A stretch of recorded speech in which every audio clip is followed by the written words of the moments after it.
Hello నమస్తే good morning అందరికీ శుభోదయం. న్యూస్ టాప్ మార్నింగ్ హెడ్లైన్స్ కి స్వాగతం. ఆంధ్రప్రదేశ్ దినపత్రికల్లో వచ్చిన ప్రధాన అంశాలను ఒకసారి చూద్దాం.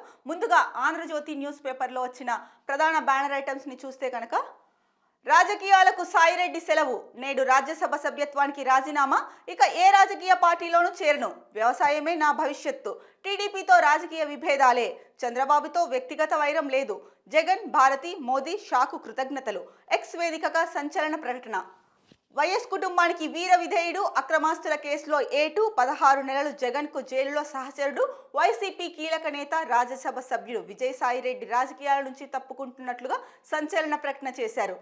ఇక ఏ పార్టీలోనూ చేరను, వ్యవసాయమే నా భవిష్యత్తు అని ప్రకటించారు. రాజ్యసభ సభ్యుడిగా మరో 3 ఏళ్లు పదవీ కాలం మిగిలి ఉన్నప్పటికీ శనివారమే దానికి రాజీనామా చేస్తున్నట్లు సాయిరెడ్డి స్పష్టం చేశారు. శుక్రవారం సాయంత్రం ఎక్స్ వేదికగా ఆయన ఈ ప్రకటన చేశారు. రాజకీయాల నుంచి తప్పుకుంటున్నాను, ఏ రాజకీయ పార్టీలోనూ చేరడం లేదు, అంటే వేరే పదవులో లేదా ప్రయోజనాల్లో ఆశించి నేను ఇది చేయలేదు, కంప్లీట్గా వ్యవసాయం చేయడానికే, అంటే ఇంకా వ్యవసాయమే నా భవిష్యత్తు అని చెప్పారు. ఇంకొకటి ఏంటంటే సాయిరెడ్డి ప్రకటన ఏం చేశారంటే, రాజకీయాల నుంచి తప్పుకుంటున్నాను, రాజ్యసభ సభ్యత్వానికి 25వ తేదీ అంటే శనివారం రోజున రాజీనామా చేస్తున్నాను, ఏ రాజకీయ పార్టీలోనూ చేరడం లేదు, వేరే పదవుల్లో ప్రయోజనాలు లేక డబ్బులో ఆశించి రాజీనామా చేయలేదు, ఈ నిర్ణయం పూర్తిగా నా వ్యక్తిగతం, ఎలాంటి ఒత్తిళ్లు లేవు, ఎవరు ప్రభావితం చేయలేదు, 4 దశాబ్దాలుగా 3 తరాలుగా నన్ను నమ్మి ఆదరించిన వైఎస్ కుటుంబానికి రుణపడి ఉంటాను అని చెప్పేసి ఈ నేపథ్యంలో సాయిరెడ్డి గారు ఎక్స్ వేదికగా తన నిర్ణయాన్ని ప్రకటించారు. ఒక రకంగా చెప్పాలంటే విజయసాయిరెడ్డి ఏదైతే రాజకీయాలకు గుడ్ బై చెప్పి సెలవు తీసుకుంటున్నారో, ఇది జగన్కు ఒక రకంగా అంటే విజయసాయిరెడ్డి గారు అంటే జగన్ గారు అంటే విజయసాయిరెడ్డి గారు అన్నంత ఇదిగా ఉండేది. ఎందుకంటే ప్రతి అంశంలోనూ ప్రధానంగా అంటే రాజశేఖర్ రెడ్డి గారు ఉన్నప్పటి నుంచి కూడా ముఖ్యంగా విజయసాయిరెడ్డిని చాలామంది ఏపీ రాజకీయాల్లో ఎలా అభివర్ణిస్తారు అంటే కనుక అపర చాణక్యుడు, అపార మేధావి, ముఖ్యంగా ఆర్థిక విధానాలకు సంబంధించి, ఆర్థికంగా తీసుకునే నిర్ణయాలకు సంబంధించి అంటే ఏపీ రాజకీయాల్లో తన అభిమానులు అవ్వచ్చు, లేకపోతే కనుక తనకు ఆ పార్టీకి సంబంధించిన కార్యకర్తలు అవ్వచ్చు, విజయసాయిరెడ్డిని ఆ విధంగా పొగుడతారనమాట. అలాంటి విజయసాయిరెడ్డి గారు రాజకీయాలకు గుడ్ బై చెప్పడం అనేది ఇది జగన్ జీర్ణించుకోలేని నిర్ణయం అనే చెప్పొచ్చు. ఎందుకంటే ప్రతి అంశంలోనూ ప్రతి దాంట్లోనూ విజయసాయిరెడ్డి గారి సలహాలు అయితేనేమి, అంటే ఆర్థికంగా అవ్వచ్చు, లేకపోతే రాజకీయ పరంగా అవ్వచ్చు, విజయసాయిరెడ్డి గారు చాలా కీలక నిర్ణయాలను అందించే వాళ్ళు జగన్ గారికి. వాళ్ళిద్దరూ కాంబినేషన్లో కూడా రాష్ట్ర ప్రభుత్వం ఎలా ముందుకెళ్ళిందో, అంటే ఒకప్పుడు రాజశేఖర రెడ్డి గారు ఉన్నప్పుడు రామచంద్రరావు గారు ఉండేవాళ్ళు కదండి, రామచంద్ర రెడ్డి, తను ఎలా ఉండేవాళ్ళో, అంటే అప్పట్లో కూడా విజయసాయిరెడ్డి గారు ఉన్నారు.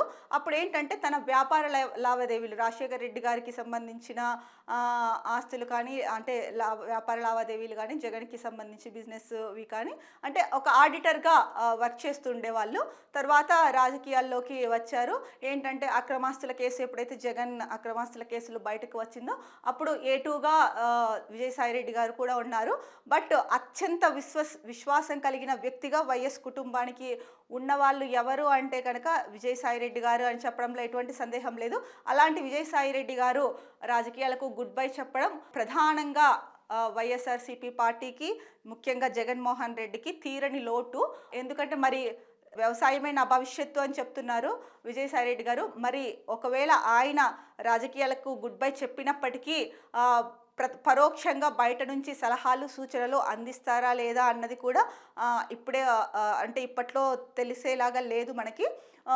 ఏది ఏమైనప్పటికీ విజయసాయిరెడ్డి రాజకీయాలకు గుడ్ బై చెప్పడం మాత్రం చాలామంది, ముఖ్యంగా వైఎస్ఆర్సీపీ కార్యకర్తలు అవ్వచ్చు, వైఎస్ఆర్సీపీ ఎమ్మెల్యేలు, మొత్తానికి ఆ పార్టీకి సంబంధించిన అందరితో పాటు రాష్ట్ర ప్రజలకు కూడా ఆశ్చర్యానికి గురి చేసే వార్త. ఎందుకంటే కనుక విజయసాయిరెడ్డి అంటే వైఎస్ ఫ్యామిలీకి అత్యంత సన్నిహితులు, వారి శ్రేయస్సు కోరుకునే వ్యక్తుల్లో మొట్టమొదటిగా నిలిచే వ్యక్తి విజయసాయిరెడ్డి.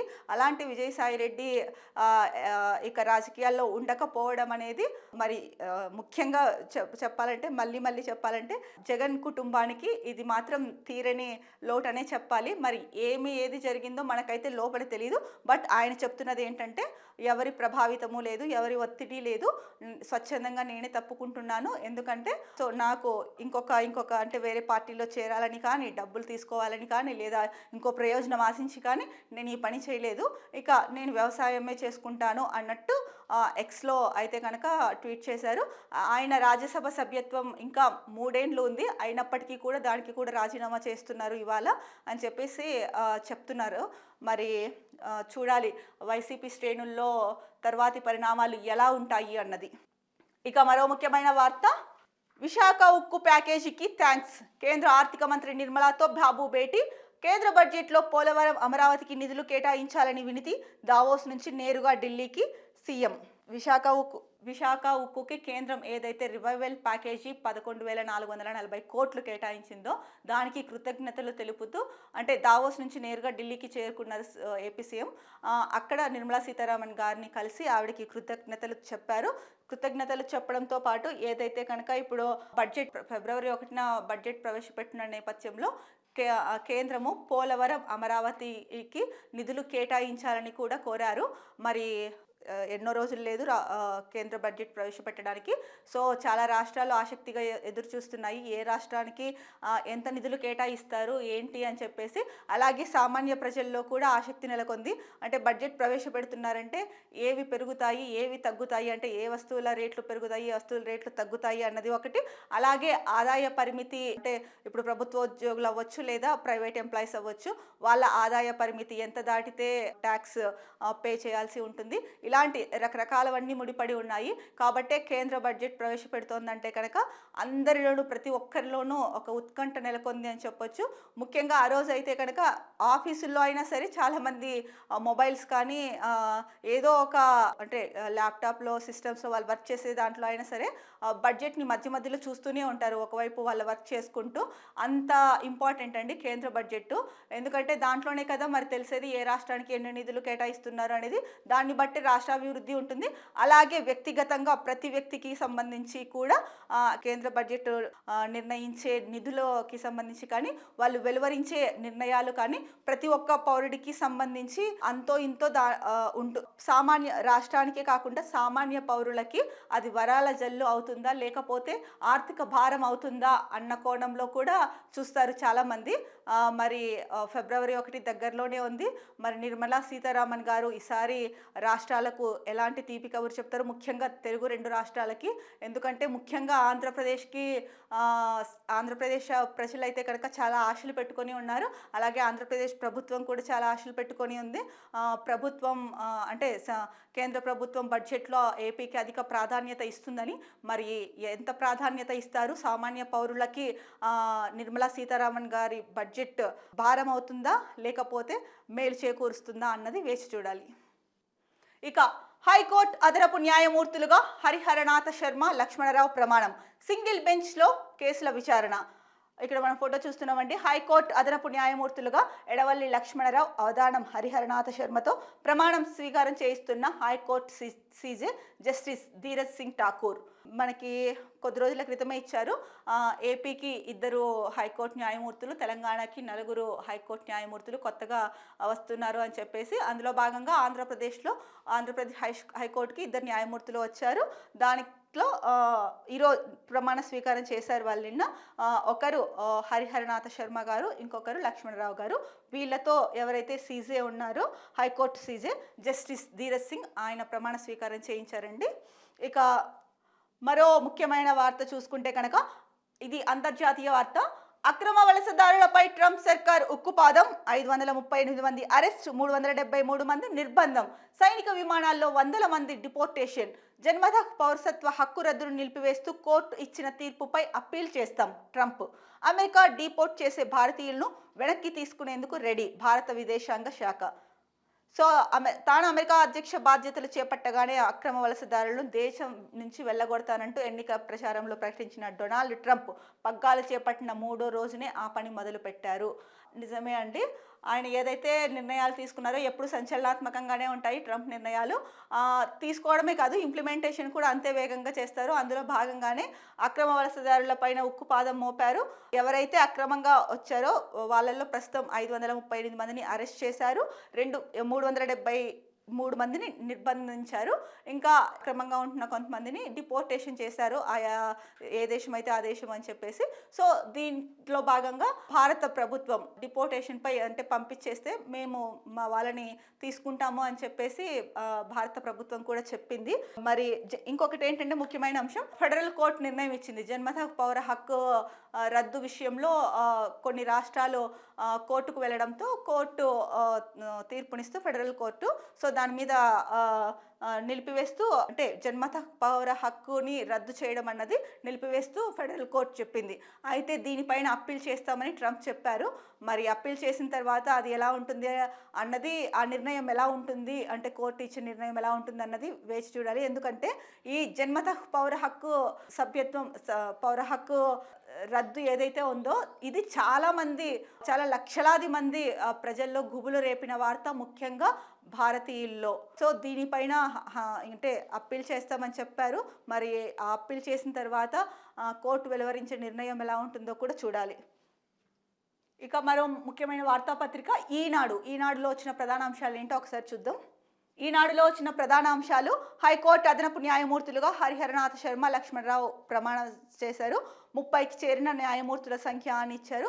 ఇంకొకటి, బడ్జెట్లో ఆంధ్రప్రదేశ్కు ప్రాధాన్యం ఇవ్వండి అని చెప్పేసి దావోస్ నుంచి నేరుగా ఏపీ సీఎం చంద్రబాబు నాయుడు ఢిల్లీకి చేరుకొని అక్కడ నిర్మలా సీతారామన్ గారిని కలిశారు. దావోస్లో జరిగిన చర్చ, దావోస్ సదస్సులో జరిగిన విషయాల గురించి ప్రస్తావించడం జరిగింది. అలాగే కేంద్ర బడ్జెట్లో అమరావతికి ప్రాధాన్యం ఇవ్వండి, అలాగే పోలవరం ప్రాజెక్టుకి కూడా ప్రాధాన్యం ఇవ్వండి, నిధులు ఇవ్వండి అని చెప్పేసి వినతి చేశారు. మరి దీనిపైన నిర్మలా సీతారామన్ గారు బడ్జెట్ ప్రవేశపెడతారు కదా, మరి ఎలాంటి నిర్ణయం తీసుకుంటారో, సానుకూలంగా తీసుకుంటారా లేదా అన్నది చూడాలి. ఇంకా దావోస్ సదస్సులో జరిగిన అది ఏదైతే ఉందో ఆ పర్యటనలో అక్కడ జరిగిన మొత్తాన్ని కూడా నిర్మలా సీతారామన్ గారికి వివరించడం జరిగింది. ఇక మరో న్యూస్, రాజకీయాలకు సాయిరెడ్డి గుడ్ బై, నేడు ఎంపీ పదవికి రాజీనామా, ఎక్స్ వేదిక సంచలన ప్రకటన. మరో న్యూస్, ఆది నుంచి అరాచకమే, అక్రమాస్తుల నుంచి ఆర్థిక దోపిడీ వరకు జగన్కు అన్ని తానైన విజయసాయిరెడ్డి. వైఎస్ కుటుంబంలో 3 తరాలతో ఆర్థిక అక్రమ సంబంధం. విశాఖలో అల్లుడి కుటుంబ భూదోపిడీకి మద్దతు. రాష్ట్రంలో విలువైన ఆస్తులు వారికి చేరడంలో కీలక పాత్ర. వైకాపాలో జగన్ తర్వాత దాదాపు నెంబర్ 2గా చలామణి అయ్యారు అని చెప్పేసి ఈనాడు న్యూస్ పేపర్లో ఇచ్చారండి. ఆది నుంచి కూడా అరాచక శక్తి విజయసాయిరెడ్డి అని చెప్పేసి ఈనాడు ప్రస్తావించింది. అలాగే 3 తరాలుగా వైఎస్ కుటుంబానికి ఆర్థిక అక్రమదారుడు అని చెప్పేసి కూడా, అంటే 3 తరాలుగా వైఎస్ కుటుంబంతో ఆర్థిక అక్రమ సంబంధం ఉందని చెప్పేసి కూడా ఈనాడులో రాశారండి. సో వైకాపాలో ఏదైతే జగన్ అక్రమాస్తుల కేసులో జగన్ తర్వాత A2గా చలామణి అవుతున్నారు అనేసి కూడా ఈనాడు చెప్తోంది. చాలా ముఖ్యమైన వార్త ఇది, ప్రతి ఒక్క పౌరుడి బాధ్యత కూడా, ఆరోగ్యానికి సంబంధించిన విషయం. ప్రాణవాయువు విషమిస్తోంది. దేశంలోనే అత్యంత కాలుష్య నగరాల్లో విశాఖ, విజయవాడ. WHO ప్రమాణాల కంటే 8 రెట్లు అధికంగా ధూళి కణాల సాంద్రత. CREA గణాంకాల వెల్లడి. పీల్చే గాలి విషతుల్యమైతే ప్రాణికోటి మనుగడకే ప్రశ్నార్థకమవుతుంది. ప్రఖ్యాత వైద్య జర్నల్ లాన్సెట్లో ప్రచురితమైన అధ్యయనం ప్రకారం ఢిల్లీ, హైదరాబాద్, బెంగళూరు, ముంబై వంటి 10 మహానగరాల్లో నిత్యం 7% అకాల మరణాలకు కలుషిత గాలే కారణం. ఇప్పటి వరకు వాయు కాలుష్యం అంటే మహానగరాలకే పరిమితం అనుకునేవారు. ఇప్పుడు ఆ పరిస్థితి చిన్న పట్టణాల్లోనూ మొదలైంది. రాష్ట్రంలో వాయు నాణ్యత అంతకంతకు దిగజారుతోంది.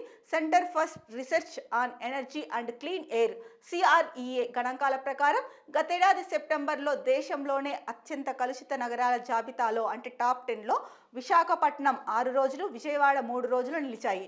రాష్ట్రంలోని 26 నగరాలు, పట్టణాలు 30 రోజుల వ్యవధిలో టాప్ 67లో కనీసం 5 సార్లు ఉన్నాయి. జాతీయ వాయు నాణ్యత ప్రమాణాలను అందుకోవడంలో రాష్ట్రంలోని 13 నగరాలు విఫలమైనట్లు జాతీయ కాలుష్య నియంత్రణ మండలి గుర్తించింది.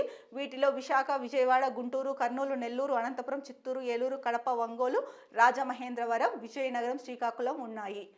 సో మనం వాయు కాలుష్యం అనగానే మనకు ఫస్ట్ ఢిల్లీ గుర్తొచ్చేది ఒకప్పుడు. ఇప్పుడు ఢిల్లీ కాదండి, ఢిల్లీతో పాటు చాలా నగరాలు మనం చూసాం, ఇప్పుడే వార్త చదువుకున్నాము. చాలా నగరాల్లో అంటే మహానగరాల్లోనే వాయు కాలుష్యం అధికంగా ఉంది. సో, ఎందుకంటే జాబుల కోసమైతేనేమి, బిజినెస్‌ల కోసమైతేనేమి, ఇతర రాష్ట్రాల నుంచి వచ్చే వాళ్ళు అవ్వచ్చు, ఇతర దేశాల నుంచి వచ్చే వాళ్ళైతే అవ్వచ్చు. ఏదైతే అక్కడ జనాభా పెరిగిపోయి వెహికల్స్ ఏదైతే ఎక్కువగా అంటే ఇప్పుడు చూసుకుంటే గనక ఒక ఇంట్లో చాలామంది ఒక ఇంట్లో బైక్ ఉంటుంది. తర్వాత ఒక్కొక్కరికి ఒక్కొక్క కారు ఉంటుంది. అవి కాకుండా మళ్ళీ చిన్న చిన్న పనులకి బయటకు వెళ్ళడానికి మళ్ళీ బైక్స్ అంటూ ఉంటాయి. అంటే ఒకే ఇంట్లోనే దాదాపు 3-4 వెహికల్స్ ఉన్న ఇల్లులు అలాంటి కుటుంబాలు చాలా ఉన్నాయి మన అంటే దేశంలో. సో, దీనివల్ల వాయు కాలుష్యం ఎక్కువగా పెరిగిపోయి వాయు కాలుష్యం పెరిగిపోతే ఏమవుతుందంటే మనం పీల్చుకునే గాలిలో అది వచ్చేస్తుంది కదా! ఆ కాలుష్యం అంతా కూడా మనం పీల్చుకుంటున్నట్టే కదా! ఇప్పుడు వాహనాలు వదిలే పొగ అవ్వచ్చు, ఏదైతే దుమ్ము ధూళి అవ్వచ్చు, అదంతా కూడా గాలిలో కలుస్తుంది. మనం పీల్చుకునే ఆ గాలి మన లోపలికే వెళ్ళిపోతుంది. సో, దీనివల్ల అంటే అకాల మరణాలు చెందుతున్న వారిలో ఎక్కువగా ఈ గాలి కాలుష్యం, వాయు కాలుష్యం ద్వారా గాలి కలుషితమై ఆ గాలి కాలుష్యం కారణంగానే మరణాలు సంభవిస్తున్నాయని కూడా ఈ నివేదిక ఏదైతే లాన్సెట్ ప్రచురించిందో ఆ అధ్యయనం ప్రకారం అంటే లాన్సెట్ అనే ఒక సంస్థ ఏదైతే ఒక అధ్యయనం చేసిందో దాంట్లో ప్రచురితమైన అంశాల్లో ముఖ్యమైన విషయాలను ప్రస్తావించింది. ఒకటి అకాల మరణాలు చెందుతున్న దాంట్లో ఈ వాయు కాలుష్యం, గాలి కాలుష్యం ద్వారా కూడా అకాల మరణాలు సంభవిస్తున్నాయి.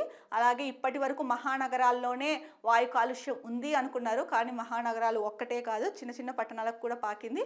అందులో ముఖ్యంగా చూసుకుంటే కనుక విజయవాడ, విశాఖపట్నం, అనంతపురం, రాజమహేంద్రవరం ఇలాంటి ప్రాంతాలన్నీ కూడా ఉన్నాయి అని చెప్పేసి ఇచ్చారు. టాప్ 10లో అయితే కనుక విశాఖపట్నం అంటే 6 రోజుల పాటు విశాఖపట్నం టాప్ 10లో ఉందని కూడా చెప్పేశారు. అంటే ఇది గతేడాది సెప్టెంబర్లో దేశంలోనే అత్యంత కలుషితమైన నగరాల జాబితాలో టాప్ 10లో విశాఖపట్నం ఉందని చెప్పారు.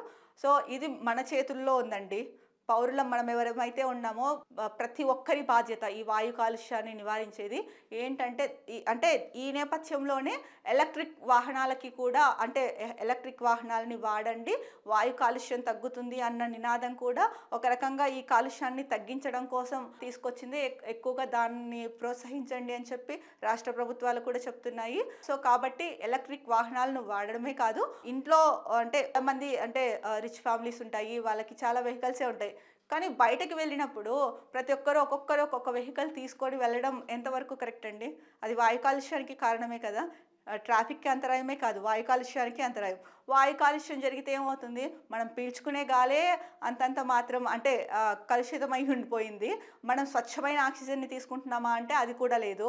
మరి అలాంటప్పుడు ఇది మనందరి బాధ్యతనే అవుతుంది కదా!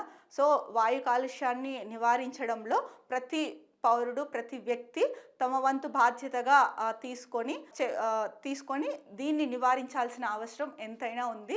ఇది ఏదో ఆషామాషి విషయం, చిన్న విషయం కాదండి. వాయు కాలుష్యం అనేది ఎన్నో రకాల కాలుష్యాలు ఉన్నాయి, దాంట్లో వాయు కాలుష్యం ఒకటి కదా అనేసి నిర్లక్ష్యం వహించకుండా జాగ్రత్తగా సో ఈ వాయు కాలుష్యాన్ని అరికట్టడంలో ఎంతవరకు మనం చేయగలుగుతామో అంతవరకు చేసి వాయు కాలుష్యాన్ని తగ్గించుకునే బాధ్యత, మన ప్రాణాలని కాపాడుకునే బాధ్యత కూడా మన మీదే ఉంది. ఇక ఇంకొక న్యూస్ చూసుకుంటే అన్ని మూలాలు జల్లెడ పట్టేలా మార్చి నాటికి 1,00,000 సీసీ కెమెరాల ఏర్పాటు సన్నద్ధమవుతున్న పోలీస్ శాఖ. సీసీ కెమెరాలు లేని చోట డ్రోన్ల ద్వారా నిఘా, ప్రతి పోలీస్ స్టేషన్కు ఒక డ్రోన్ అయినా ఉండేలా చర్యలు. ఓకే, ఇదైతే కనుక మంచి వార్త ఇచ్చారండి. నేరాలపై విశ్లేషణ, మొత్తం సీసీ కెమెరాల ఏర్పాటు పూర్తయ్యాక వాటి దృశ్యాలను విశ్లేషించి ఏ ప్రాంతాల్లో ఎలాంటి నేరాలు జరుగుతున్నాయి, వాటి నియంత్రణకు ఏం చర్యలు తీసుకోవాలనే దానిపై పోలీస్ శాఖ ట్రెండ్ అండ్ సెటిల్మెంట్ విశ్లేషణ చేయనుంది. సో, మార్చి నాటికి 1,00,000 సీసీ కెమెరాలు ఏర్పాటు చేస్తారంటే దీనివల్ల ఏమవుతుందంటే కనుక అంటే సీసీ కెమెరాలు లేని ప్లేసెస్లో డ్రోన్ల కెమెరాలు కూడా చేస్తారంట. దీని ద్వారా ఏమవుతుందంటే ఎక్కడ ఏ ప్రాంతాల్లో నేరాలు ఎక్కువగా జరుగుతున్నాయి అన్నది త్వరితగతిన వేగవంతంగా తెలుస్తుంది. అలాగే నేరాలు ఎవరైతే నేరం చేస్తున్నారో ఆ నేరస్తుల్ని పట్టుకునే అవకాశం కూడా ఎక్కువగా ఉంది. సో, ఇది ఒక మంచి పరిణామం అనే చెప్పాలండి. ఇక మరో ముఖ్యమైన వార్తాపత్రిక సాక్షి న్యూస్ పేపర్లో వచ్చిన ప్రధాన అంశాలు ఒక్కసారి చూద్దాం మనం. గాలి లెక్కలు, గ్రాఫిక్స్ కబుర్లు. బాబు పాలనలో పెరిగిన అప్పులు, తగ్గిన రెవెన్యూ రాబడి, కుండలు బద్దలు కొట్టిన కాగ్ గణాంకాలు. 6,047 కోట్ల రూపాయలు తగ్గిన రెవెన్యూ రాబడి, అమ్మకం పన్ను, స్టాంప్స్ అండ్ రిజిస్ట్రేషన్ రాబడి అదే దారి. కేంద్రం నుంచి వచ్చే గ్రాంట్లలోనూ భారీగా తగ్గుదల. డిసెంబర్ నాటికే ఏకంగా 73,875 కోట్ల అప్పులు. రెవెన్యూ లోటు 64,444 కోట్లు. ద్రవ్యలోటు 73,635 కోట్లు. ఈ లెక్కన వృద్ధి రేటు పెరుగుదల అంతా ఊహాజనితం. సో రాష్ట్రంలో ఒక్క హామీ కూడా నెరవేర్చని కూటమి ప్రభుత్వంపై వస్తున్న వ్యతిరేకత నుంచి ప్రజల దృష్టి మళ్లించడానికి డైవర్షన్ రాజకీయం చేయడంలో ముఖ్యమంత్రి చంద్రబాబు నాయుడు పండిపోయారు. గోబెల్స్ కు గురువుగా మారి సరికొత్త పాఠాలు చెప్తున్నారు. ఏడాదైనా పూర్తి కాకుండానే బడ్జెట్లో చెప్పిన దానికి మించి అప్పులు చేస్తుండడం కళ్ళెదుటే కనిపిస్తుంటే అదే సంపద సృష్టి అని సరికొత్త భాష్యం చెబుతున్నారు. రెవెన్యూ లోటు, ద్రవ్య లోటు పెరిగిపోవడం, అమ్మకం పన్ను, స్టాంప్స్ అండ్ రిజిస్ట్రేషన్ రాబడి పడిపోవడం, కేంద్ర గ్రాంట్లు తగ్గడం, అప్పులు పెరగడం ఆర్థిక రంగ నిపుణులను కలవరపెడుతుంటే బాబు మాత్రం రాష్ట్రంలో వృద్ధి రేటు రై రై అని పరుగు పెడుతోందంటూ ప్రజలను మభ్యపెడుతున్నారు. రాబడి తగ్గినా వృద్ధి రేటు పెరుగుతుందంటున్న ఈ కిటుకు మాటలేవో దావోస్లో ఎందుకు చెప్పలేదు చంద్రబాబు అంటూ సాక్షి న్యూస్ పేపర్లో ఇచ్చారండి ప్రధాన వార్తాపత్రిక. ఇది ఏ ఒక్క రాజకీయ పార్టీనో లేకపోతే ప్రతిపక్ష పార్టీలో చెప్తున్న మాట కాదు. కాగ్ నివేదికలో ఇచ్చిన గణాంకాలు ఏం చెప్పాయంటే, కాగ్ నివేదిక ఇచ్చినది ముఖ్యంగా 6,047 కోట్ల రూపాయల రెవెన్యూ రాబడి తగ్గిందంట. అలాగే కేంద్రం నుంచి వచ్చే గ్రాంట్లు కూడా తగ్గాయి. అమ్మకం పన్ను, స్టాంప్ రిజిస్ట్రేషన్ల మీద వచ్చే ఆదాయం కూడా తగ్గింది అని చెప్పారు. సో ఎక్కడ చూసినా కూడా అంటే రెవెన్యూ లోటుతో ఉన్నారు, కేంద్ర గ్రాంట్లు తగ్గిపోయాయి, అంటే రిజిస్ట్రేషన్స్, స్టాంప్స్ ఈ ఆదాయం తగ్గిపోయింది. మరి అన్ని రకాలుగా ఇలా ఉన్నప్పుడు ఇది ఏ ఒక్కరో చెప్పింది కాదు, కాగ్ రిపోర్ట్ ఇచ్చింది అని చెప్పేసి సాక్షి న్యూస్ ఇచ్చిందండి. మరి ఏ రకంగా సంపద సృష్టిస్తుంది చంద్రబాబు ప్రభుత్వం? మరి ఇదా సంపద సృష్టి? సంపద సృష్టి అంటే ఇది కాదు కదా.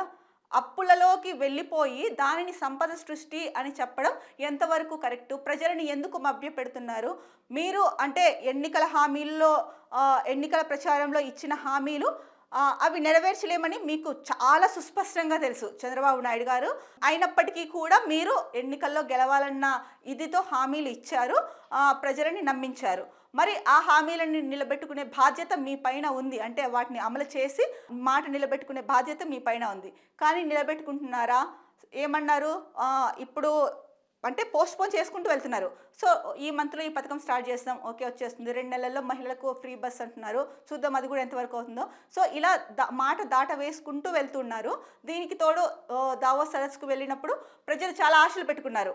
ఓకే, దావోస్ పర్యటనకు వెళ్ళారు, ఎంతో కొంత పెట్టుబడులు వస్తాయి, ఉద్యోగ కల్పన అవుతుంది, రాష్ట్రం కూడా కొంత ముందుకెళ్తుంది, సంపద సృష్టిస్తారు, బాగుంటుందని. కానీ దావోస్లో మొండి చేయితో వెనక్కి వచ్చేశారు.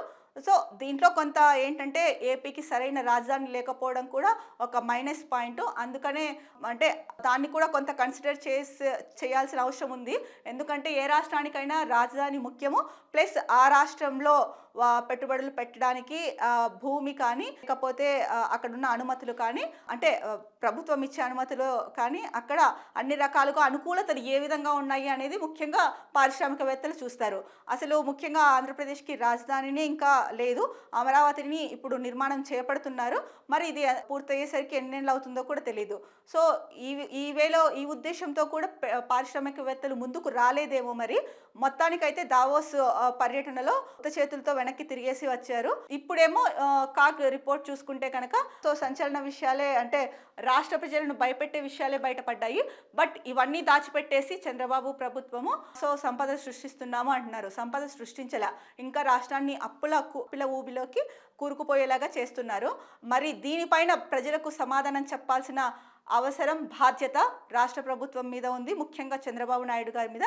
ఇప్పటికైనా సరే మీరు ప్రజలకి అంటే ఇది చేస్తాం అది చేస్తాము అని చెప్పేసి మోసపూరిత హామీలు కాకుండా ఉన్న పరిస్థితిని వాస్తవంగా చెప్తే రాష్ట్ర ప్రజలు కూడా అర్థం చేసుకుంటారు. కానీ మీరు ఏదో అంటే గెలవాలి, అధికారంలోకి రావాలి అని చెప్పేసి రాష్ట్ర బడ్జెట్కి కానీ లేదా రాష్ట్ర ఆదాయానికి మించి హామీలు ఇచ్చారు. అవి నెరవేరవని మీకు సుస్పష్టంగా తెలుసు. మీకే కాదు, డిప్యూటీ సీఎంకి అందరికీ తెలుసు, ప్రజల్లో చాలా మందికి కూడా తెలుసు. బట్ మీరు ఎక్స్పీరియన్స్డ్ పర్సన్, చాలాసార్లు అంట్లో ముఖ్యమంత్రిగా చేశారు. సో ఏదో ఒకటి చేస్తారు అన్న నమ్మకంతో మిమ్మల్ని నమ్మి అయితే కనుక మీకు అధికారం ఇచ్చారు. కాబట్టి ఆ అధికారాన్ని మీరు నిలుపుకోవాలి అంటే కనుక ఇప్పటి నుంచి అయినా సరే ప్రజలను మోసం చేయడం పక్కన పెట్టండి. ఇది ఎందుకు మోసం అంటున్నానంటే, మరి ఇచ్చిన హామీలు నెరవేర్చకుండా ముందుకు వెళ్తూ సంపద సృష్టిస్తే, ఒకసారి ఒక మాట అన్నారు చంద్రబాబు గారు, సంపద సృష్టిస్తే కనుక అప్పుడు పథకాలను అమలు చేయొచ్చు అనేసి ఒక సందర్భంలో అన్నారనమాట. అంటే పథకాల అమలు స్లోగా వెళ్తుంది, ఫస్ట్ సంపద సృష్టించాలి అని. మీరు ఎప్పుడు సంపద సృష్టిస్తారు, ఎప్పుడు పథకాలు అమలు చేస్తారు? అంతవరకు అంటే 5 ఏళ్ళు అలా అయిపోతాయా? పోనీ ఎప్పటికి సంపద సృష్టిస్తారో చెప్పండి. దానికి ఏమైనా డెడ్‌లైన్ పెట్టుకున్నారా? అది కూడా ఏం లేదు కదా! మరి ఇట్లాంటి జిమ్మిక్కులతో ప్రజల్ని ఎందుకు ఇది చేస్తారు? ఇది ఒక రకంగా మోసమే కదా మరి. మరి అలాంటప్పుడు ఇది నేనంటున్న మాట కాదండి. మీకు ఇదివరకు కూడా చెప్పాను, మళ్ళీ చెప్తున్నాను. మీ కార్యకర్తలు, ఎమ్మెల్యేలు ఆయా నియోజకవర్గాల్లో ఉంటారు. వాళ్ళతో ఇంకొకసారి సర్వే చేయించుకోండి. ప్రజల నాడి అంటే ప్రభుత్వం పట్ల ప్రజల నాడి ఏ విధంగా ఉందో తెలుసుకొని దానికి అనుగుణంగా మీరు ముందుకెళ్ళండి. సో సంపద సృష్టిస్తామన్నారు, సంపద సృష్టించండి. రాష్ట్రాన్ని ముందుకు తీసుకెళ్ళండి. అంతేకాని అప్పుల ఊబిలోకి నెట్టేయకండి. కాగ్ ఇంత కుండబద్దలు కొట్టి కాగ్ గణాంకాలు ఇచ్చింది. మరి దీన్ని మీరు దృష్టిలో పెట్టుకొని ఇప్పటి నుంచి అయినా సరే కేర్‌ఫుల్‌గా ముందుకు వెళ్ళాలనేసి కోరుకుంటున్నాము. ఇంకొకటి గమనిస్తే కనుక కాగ్ రిపోర్ట్ ఇచ్చింది. మరి దీంట్లో ఇంత ముఖ్యమైన అంశాలున్నాయి. ఇదివరకు మనం 2 న్యూస్ పేపర్స్ చూసుకున్నాం. ఒకటి ఈనాడు, ఆంధ్రజ్యోతి. దాంట్లో కాగ్ గురించి అంటే మొదటి పేజ్‌లో ఎక్కడ కాగ్ గురించి ఎక్కువ ఇవ్వలేదేంటండి? కాగ్‌కి సంబంధించిన న్యూస్ అంటే కాగ్ రిపోర్ట్ ఇచ్చింది అంటే ఏ రాష్ట్రమైనా సరే కాగ్ రిపోర్ట్‌ని చాలా ఇంపార్టెంట్‌గా భావిస్తుంది, చూస్తారు. మరి అలాంటిది అంటే అత్యంత ముఖ్యమైన వ్యవస్థలో ఉన్న పత్రికలు అవ్వచ్చు, ఛానల్స్ అవ్వచ్చు. సో దాంట్లో ఎందుకు ఇవ్వలేదు ఇంతకుముందు మనం చూసుకున్న న్యూస్ పేపర్స్‌లో? మరి ఇది చాలా ముఖ్యమైన అంశం కదా! ప్లస్ ప్రజలందరికీ కూడా తెలియాల్సిన విషయాలు ఉన్నాయి ఇందులో. మరి ఇలాంటి న్యూస్‌ని మీరు ప్రధాన న్యూస్ ఐటెమ్‌గా ఇవ్వకుండా ఎక్కడ ఇచ్చారో, అసలు ఇచ్చారో లేదో కూడా తెలీదు చెప్పాలంటే. ఇక మరో ముఖ్యమైన న్యూస్ చూసుకుంటే గనక సో రాజకీయాల నుంచి తప్పుకుంటున్నా, నేడు రాజ్యసభ సభ్యత్వానికి రాజీనామా చేస్తా. వైఎస్ఆర్సీపీ రాజ్యసభ పక్ష నేత విజయసాయిరెడ్డి ఏ రాజకీయ పార్టీలోనూ చేరడం లేదు. వైఎస్ జగన్‌కు మంచి జరగాలని కోరుకుంటున్నా. ఇక నా భవిష్యత్ కార్యాచరణ వ్యవసాయమేనని స్పష్టీకరణ చేశారు. సో మనం ఇది తెలుసుకున్నాము. ఇక ఇంకొక న్యూస్ చూసుకుంటే ఈసీకి 75 ఏళ్లు పూర్తయ్యాయంటండి. నేడు వేడుకలు పాల్గొంటున్న రాష్ట్రపతి ముర్ము సుదీర్ఘ ప్రస్థానంలో మెరుపులెన్నో. 10 ఏళ్లుగా పెరుగుతున్న సవాళ్లు, సన్నగిల్లుతున్న ఈసీ విశ్వసనీయత, ఈవీఎంల పనితీరు మీదే సందేహాలు. చివరి గంటల్లో అనూహ్య పోలింగ్, మాజీ సారథులే అవాక్కవుతున్న వైనం. పోలైన ఓట్ల కంటే లెక్కిస్తున్నవి ఎక్కువ. అన్నింటికీ మౌనమే ఈసీ సమాధానం. సో ఎన్నికల కమిషన్ ఏదైతే ఉందో ఈసీ, దానికి 75 ఏళ్ళు పూర్తి అయ్యాయి. ఈ సందర్భంగా ఈరోజు వేడుకలు జరుపుకుంటున్నారు. ముఖ్యంగా ఈసీకి 75 ఏళ్ళు పూర్తి అయిన సందర్భంలో ఈరోజు వేడుకలు జరుపుకుంటున్నారు. దీంట్లో అంటే ఈ వేడుకల్లో పాల్గొనడానికి రాష్ట్రపతి ముర్ము గారు వస్తున్నారు. కాకపోతే సుదీర్ఘ ప్రస్థానంలో అంటే ఈ 75 ఏళ్ల ప్రస్థానంలో ఈసీ చాలా కీలకమైన నిర్ణయాలు తీసుకుంది. చాలా అంశాలని ప్రస్తావించింది. అయితే ఈ మధ్య కాలంలో ఈవీఎంల పైన చాలా అందరికీ అంటే అనుమానాలు కలిగేలా ఈసీ వ్యవహారం ఉంటుంది అని చెప్పేసి ఈవీఎంల పైన ముఖ్యంగా వార్తలు వస్తున్నప్పటికీ వాటిని పరిగణలోనికి తీసుకోకుండా, ఒకవేళ కొన్నిసార్లు పరిగణలోనికి తీసుకున్నా కూడా సరైన సమాధానం అయితే చెప్పలేదు, చెప్పకుండా మౌనంగా ఉండిపోతోంది అన్నది సాక్షిలో ప్రధానంగా ఇచ్చిన వార్త అండి. ఇక మరో న్యూస్ పేపర్ దిశ న్యూస్ పేపర్ చూసుకుంటే కనుక మెయిన్ ప్రధాన వార్త రెడ్ బుక్ యాక్షన్ స్టార్ట్. ఎన్నికలకు ముందు యువగలం యాత్రలో నారా లోకేష్ పలు సందర్భాల్లో రెడ్ బుక్ను చేతిలోకి తీసుకొని చూపించారు. టీడీపీ కార్యకర్తలను, ప్రజలను ఇబ్బంది పెట్టిన వారి పేర్లు ఇందులో నమోదు చేసుకుంటామని హెచ్చరించారు. కూటమి ప్రభుత్వం ఏర్పడి 8 నెలలు కావస్తుండడంతో విలేకరులు రెడ్ బుక్ గురించి పలు సందర్భాల్లో ఆయన ప్రశ్నించారు. ప్రజలను, టీడీపీ కార్యకర్తలను ఇబ్బంది పెట్టిన వారిని వదిలే ప్రసక్తే లేదని నాడు చెప్పానని, దానికి కట్టుబడి ఉంటానని లోకేష్ తేల్చి చెప్పారు. ఈ నేపథ్యంలో సోషల్ మీడియాలో ఓ వీడియో వైరల్ అవుతోంది. కారులో ప్రయాణిస్తున్న ఓ వ్యక్తి రెడ్ బుక్ను చూపుతున్నాడు.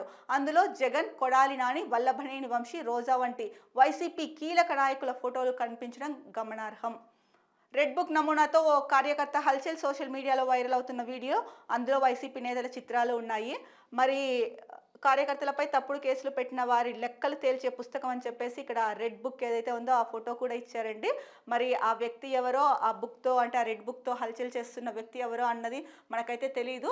కాకపోతే ఎన్నికల ప్రచారం సమయంలో అయితే కనుక రెడ్ బుక్ అని చెప్పేసి ఎవరైతే కనుక వేధిస్తున్నారో వాళ్ళ పేర్లు అంటే అక్రమాలకు పాల్పడుతున్నారో వాళ్ళందరినీ కూడా అంటే ఎవరైతే ప్రజల్ని ఇబ్బందులకు గురి చేస్తున్నారో ప్రభుత్వాన్ని కానీ లేదంటే ముఖ్యంగా ప్రజలను ఇబ్బంది పెడుతున్నారో వాళ్ళ పేర్లను రెడ్ బుక్లో నోట్ చేసుకొని వాళ్ళ మీద యాక్షన్ తీసుకోవడం జరుగుతుందన్నది నారా లోకేష్ చెప్పిన మాట. అయితే చాలా సందర్భాల్లో మీడియా అడిగింది కూడా. దానికి అంటే లోకేష్ ఒకటే చెప్పారు, అంటే ఎవరైతే ఉన్నారో వాళ్ళ మీద అయితే కనుక నేను నా మాటకు కట్టుబడి ఉన్నా, వాళ్ళ మీద చర్యలు తీసుకుంటామని చెప్పారు. కానీ అంతకన్నా మించి ఎక్కువ అయితే కనుక ఏం మాట్లాడలేదు అన్నది ఇక్కడ వార్తలో ఇచ్చారు. కాకపోతే ఇక్కడ గమనించాల్సిన విషయం, ఆ రెడ్ బుక్తో ఒక వ్యక్తి హల్చల్ చేశారు. ఆ వ్యక్తి ఎవరో తెలీదు. దాంట్లో వైసీపీ నేతలు ఎవరైతే ఉన్నారో కీలకంగా వైసీపీ అధ్యక్షుడు జగన్, అలాగే రోజా, నాని ఇలాంటి ప్రముఖుల పేర్లు అందులో ఉన్నాయి. వల్లభనేని వంశీ అంటే వీళ్ళు రాజకీయంలో అంటే రాజకీయ నాయకులుగా ప్రముఖ వ్యక్తులు, వీళ్ళ పేర్లు ఆ బుక్లో ఉండడము ఇప్పుడు ఆసక్తిని రేపుతోంది. ఎవరా ఆ వ్యక్తి అన్నది మరి ఏంటో తెలియదు, చూడాలి. దీనిపైన టీడీపీ ఎలాంటి చర్యలు తీసుకుంటుంది, అసలు ఆ రెడ్ బుక్ టీడీపీ వ్యక్తులే తీసుకెళ్లారా లేకపోతే ఎవరైనా తీసుకెళ్ళి చేశారా అన్నది టీడీపీ ప్రభుత్వమే దానిపైన సమాధానం చెప్పాల్సిన అవసరం కూడా ఉంది. ఎందుకంటే రాజకీయ నేతలు ఎవరైతే ఉన్నారో కీలక నేతలు వాళ్ళ ఫోటోలు అందులో ఉన్నాయని చెప్పేసి దిశలో ఇచ్చారండి. ఇది ఆంధ్రప్రదేశ్కు సంబంధించిన ప్రముఖ వార్తాపత్రికల్లో వచ్చిన న్యూస్. రేపటి న్యూస్ విశ్లేషణలో మళ్ళీ కలుద్దాం. అంతవరకు సెలవు, నమస్కారం. Be happy, stay strong, stay healthy.